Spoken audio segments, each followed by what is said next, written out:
Olá, amigos da TV Justiça, já está no ar mais uma edição de Justiça em Foco. Aqui você acompanha o dia a dia dos tribunais de todo o país. Hoje nós vamos conversar com o presidente do Tribunal Regional Federal da Primeira Região, Olindo Herculano de Menezes.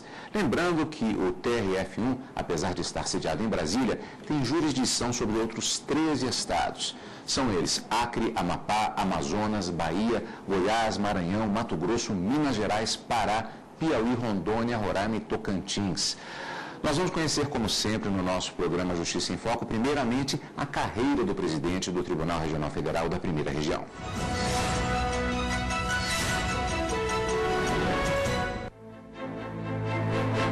Olindo Herculano de Menezes é natural de Curaçá, estado da Bahia. Atua na Justiça Federal desde 1982, onde ingressou por concurso público. Foi juiz de primeiro grau por 12 anos antes de se tornar desembargador há 16 anos. Antes disso, foi advogado e promotor de justiça. Tomou posse na presidência do Tribunal Regional Federal da Primeira Região em 22 de abril de 2010. No discurso de posse, lembrou a necessidade do judiciário redobrar a atenção quando julgar os mais pobres. É que, via de regra, a população mais carente é mal atendida. Desembargador, eu começo justamente perguntando a respeito da influência na sua vida e na escolha da carreira, o fato de o desembargador ter nascido e sido criado numa região. Eu vou aqui puxar um trecho do seu discurso de posse em uma citação de Guimarães Rosa, quando o senhor, falando a respeito dessa citação do escritor, diz que é do sertão onde manda quem é forte com as astúcias.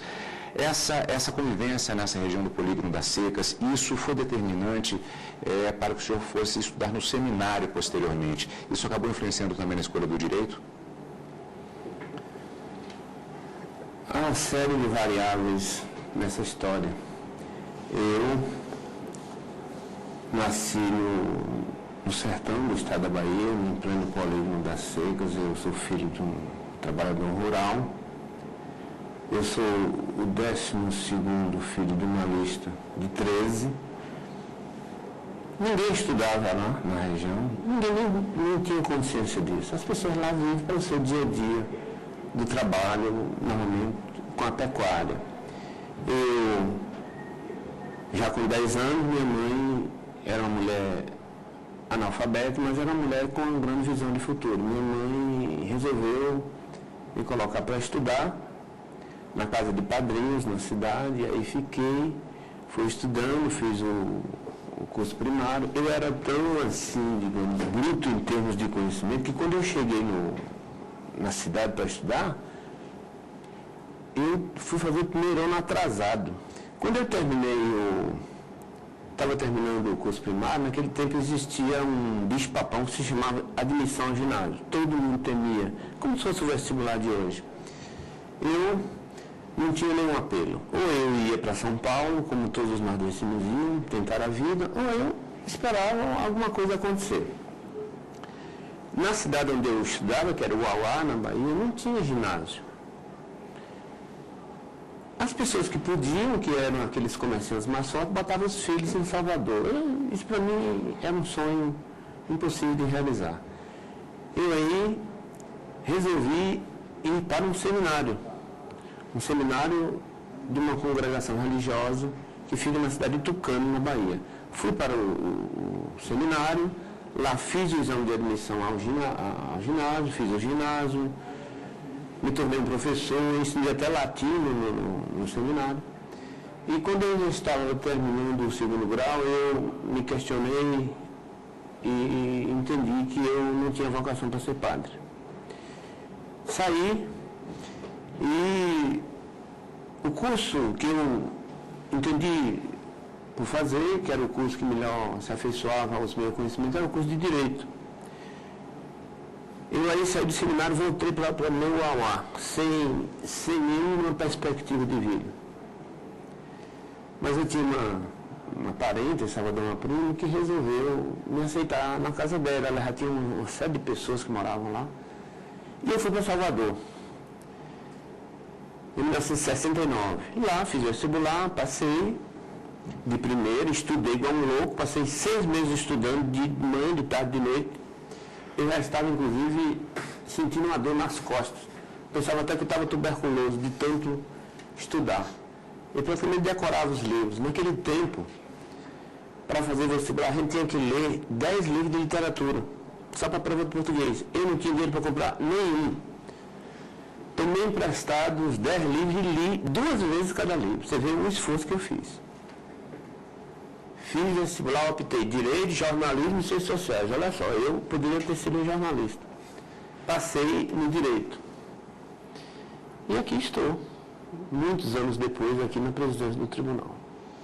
Nesse período, desembargador, houve uma atuação mais especificamente entre 1974 e 76 na comarca de Juazeiro, como advogado também dos sindicatos dos trabalhadores rurais de diversos municípios, entre eles Juazeiro, Remanso, Centro-Sé, Pilão Arcado e Casa Nova. Essa atuação em relação aos trabalhadores rurais tem uma relação com essa vivência desde a infância, justamente na região do Polígono das Secas, vivendo os trabalhadores rurais? Foi mais uma coincidência na minha vida. A minha vida tem uma série de coincidências que eu acho que elas são mais do que coincidências. Eu acabava de me formar em Salvador, nesse tempo eu já era servidor público da universidade por concurso, eu era oficial de administração.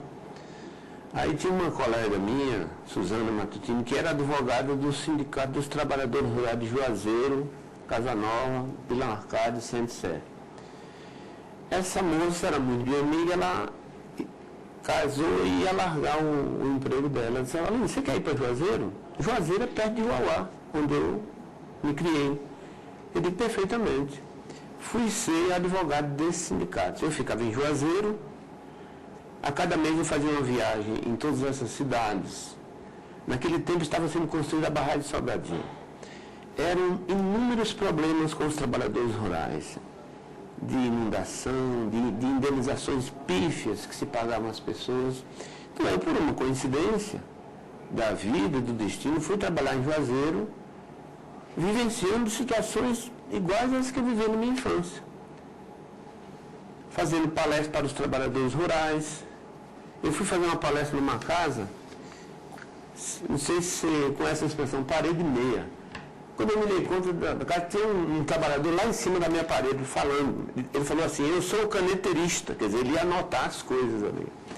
Então era uma coisa agradável. Eu, como advogado, eu vivia as típicas situações que eu vivia na minha infância. Forró, buchada de bode, aquelas coisas do sertão. Portanto, não foi uma escolha que eu fiz.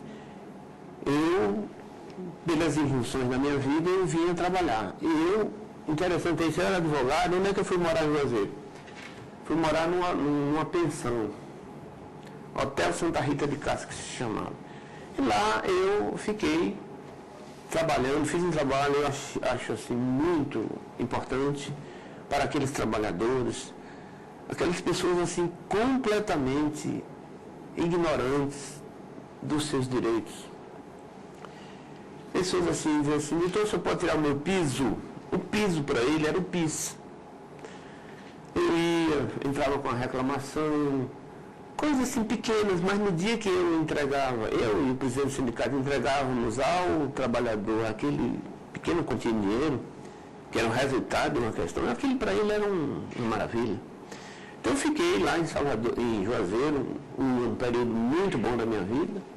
Eu tinha só 28 anos de idade, não é? Cidade muito boa, muita festa. Foi um período muito bom na minha vida.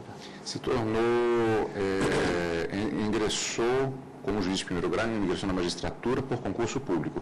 Durante 12 anos foi juiz de primeiro grau. Eu saí de Salvador, de Juazeiro, voltei para Salvador, fui ser assistente jurídico do Ministério do Exército, da 6ª Região Militar, por concurso. Depois eu não gostei do trabalho no quartel, não me afeiçoei direito. Aí fiz um concurso, passei em primeiro lugar, fui ser promotor público. Eu fui promotor de justiça no interior. Trabalhei na comarca de Ubaitaba. Eu fiquei lá 1 ano e alguma coisa. Fiz outro concurso, fui ser procurador do Estado da Bahia, que era um cargo almejado naquele tempo. Passei e voltei para Salvador. Trabalhei 4 anos como procurador, aí sim eu fiz concurso para juiz federal e ingressei na magistratura no dia 12 de março de 1982, aqui em Brasília, tomei posse no Tribunal Federal de Recursos, perante o ministro Jarbas Nobre, que era o presidente do Tribunal Federal de Recursos. E hoje, presidente do TRF da Primeira Região. Sobre isso nós ainda vamos falar hoje. Aliás, já entrando agora justamente no tema específico a respeito do Tribunal Regional Federal da Primeira Região, nós vamos conhecer um pouquinho da história do TRF1. O Tribunal Regional Federal da Primeira Região foi criado junto com os outros 4 tribunais regionais federais pela Constituição de 1988. Eles passaram a funcionar como segunda instância da Justiça Federal e substituíram o antigo Tribunal Federal de Recursos. No Brasil, a Justiça Federal existe desde a proclamação da República. Na época, era composta pelo Supremo Tribunal Federal e pelos juízes inferiores, também chamados juízes de seção. Cada estado da federação e o Distrito Federal, que era o Rio de Janeiro, contavam com uma seção judicial e um só juiz. A Justiça Federal chegou a ser extinta pelo Estado Novo em 1937. Voltou a existir com a redemocratização e, em 1946, a Constituição recriou apenas a segunda instância da Justiça Federal com a criação do Tribunal Federal de Recursos. A partir de 1964, com o regime militar, foi recriada a Justiça Federal de Primeira Instância. 22 anos depois, com a promulgação da atual Constituição, foram instituídos os Tribunais Regionais Federais. Desembargador, uma oportunidade que nós temos justamente nesta nossa conversa para o telespectador é esclarecer um pouco da complexidade da estrutura do Poder Judiciário. No caso especificamente do TRF da Primeira Região, portanto, são 13 estados mais o Distrito Federal, portanto 14 unidades da Federação, que estão a cargo do TRF1. É verdade. Nós somos o maior Tribunal Regional Federal do país. Nós temos na nossa jurisdição 80% do território brasileiro, 13 estados da Federação e mais o Distrito Federal. Nós somos um tribunal continental, mas nós herdamos uma herança institucional muito boa do antigo e sempre bem lembrado Tribunal Federal de Recursos. Nós, apesar da distância, a gente administra o tribunal, eu acho, de uma maneira além do razoável. Nós temos os nossos juízes em todos os pontos do nosso território, os nossos juízes são extremamente vocacionados, têm compromisso com a sua função. A presença do juiz federal lá, por exemplo, no Amapá, é a presença do tribunal. Ele sabe como proceder, ele pratica todas as rotinas que têm que ser praticadas. Eu não governo sozinho, eu escolhi diretores de foro. O juiz que administra o Estado chama-se diretor de foro. Ele governa por 2 anos, coincidindo com o mandato do presidente do tribunal. Então, esses juízes foram escolhidos por mim, foram aprovados pelo nosso Conselho de Administração e eles estão tocando o tribunal nas suas regiões. Portanto, apesar de ser um tribunal grande, nós temos uma capilaridade funcional muito boa. Então, a cada momento, eu posso saber o que está acontecendo em qualquer ponto do nosso território. Nós temos pontos difíceis. Este ano, por exemplo, nós vamos ter que instalar uma vara federal em Laranjal do Jari, no Amapá. É uma cidade que fica a 10 horas de carro de Macapá se a estrada estiver boa. Então, eu, obviamente, vou ter alguma dificuldade na fixação da mão de obra nesta cidade, como também deverei instalar uma vara até o final do ano no Oiapoque, também lá no Amapá. Mas eu estou tomando todas as providências, eu e o doutor Anselmo, que é o juiz diretor do Foro do Amapá, para que essas coisas ocorram normalmente. Então, o tribunal é grande? Mas nós, modéstia à parte, administramos bem. Não somente o presidente, mas o nosso Conselho de Administração, que é composto pelos desembargadores mais antigos, e os nossos juízes federais diretores do foro.